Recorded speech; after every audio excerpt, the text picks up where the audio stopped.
तो शुरू करते हैं अपने यूपीएससी प्रीलिम्स की तैयारी। क्वेश्चन देखते हैं। In the context of Indian economy and central public sector enterprise CPSE, which one of the following is the primary objective of granting mini Ratna, Maharatna, mini Ratna, ध्यान रखिएगा ना, mini Ratna status to companies like Yantra India limited, इनको मिला भी mini Ratna status. तो पहला है A to prepare CPSE for immediate private, नहीं गलत, प्राइवेटाइजेशन थ्रू स्ट्रेटेजिक डिसइन्वेस्टमेंट, नहीं गलत है।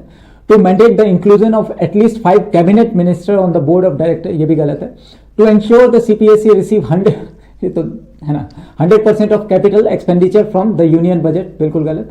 To provide enhanced financial and, ये बिल्कुल सही, financial and operational autonomy for better global competitiveness. Okay, तो ऑप्शन डी। नॉर्मल सवाल है। The mini Ratna scheme was introduced by the government of India in 1997 to identify and empower efficient and profit-making CPSE. The primary objective is to decentralize decision-making and provide this enterprise with greater financial and operational autonomy. This allows them to respond more effectively to market signals and compete both domestically and internationally without seeking government approval for every capital investment, है ना। तो यही autonomy मिलता है, ठीक है। अब granting mini Ratna category 1 status to Yantra मिला है, ध्यान रखिएगा ना, यंत्रा इंडिया लिमिटेड। प्रीलिम्स में अगर महारत्ना लिख दिया तो नहीं, इसको मिनी रत्ना का स्टेटस मिला है।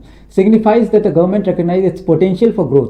For a CPSE to be eligible, it must have made profit continuously for last 3 years and have a positive net worth. Furthermore, it must not depend on budgetary support or government guarantee for the operation.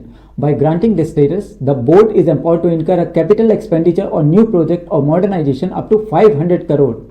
ठीक है, कितना ज़्यादा, 500 crore. The shift from centralized control to board level empowerment is hallmark of India's public sector reforms aimed at improving the efficiency of state-owned asset. तो अभी उतना tension मत लीजिएगा जब आप देखते हैं कि डिसइन्वेस्टमेंट का इतना वो हो रहा है ना, और जितने भी रेल बेल गेल सेल जो भी बोलते हैं ना, कि it's a cycle, it's a churning thing, right. क्योंकि विदाउट पब्लिक सेक्टर है ना, एंटायर इंडस्ट्री वुड कोलैप्स। देखते हैं ना, कैपिटल एक्सपेंडिचर प्राइवेट तो करेंगे नहीं, गवर्नमेंट करती है। और जो भी इन्वेस्ट, मान लो इंफ्रास्ट्रक्चर पे इन्वेस्ट किया, तो it's a long term investment, right, जो आपको उसकी profitability would be after 10 years और 20 years। अपने इंडिया में क्या होता है, स्क्रू ड्राइवर इकोनॉमी है, हम कुछ मैन्युफैक्चर नहीं करते हैं, पार्ट्स लाते हैं और स्क्रू ड्राइवर से असेंबल करके देते हैं, राइट। और वो भी जॉब अब लगभग खत्म, वैल्यू एडिशन कुछ नहीं है, राइट। तो विदाउट मैन्युफैक्चरिंग, है ना, ऊपर से AI आने के बाद जो हमारी सॉफ्टवेयर में थोड़ी बहुत भी जो अच्छा था, है ना, वो हमारे सर्विस सेक्टर में हम इतना अच्छे थे, are being replace by bots. Okay, तो मैन्युफैक्चरिंग तो लाना पड़ेगा। और इंडिया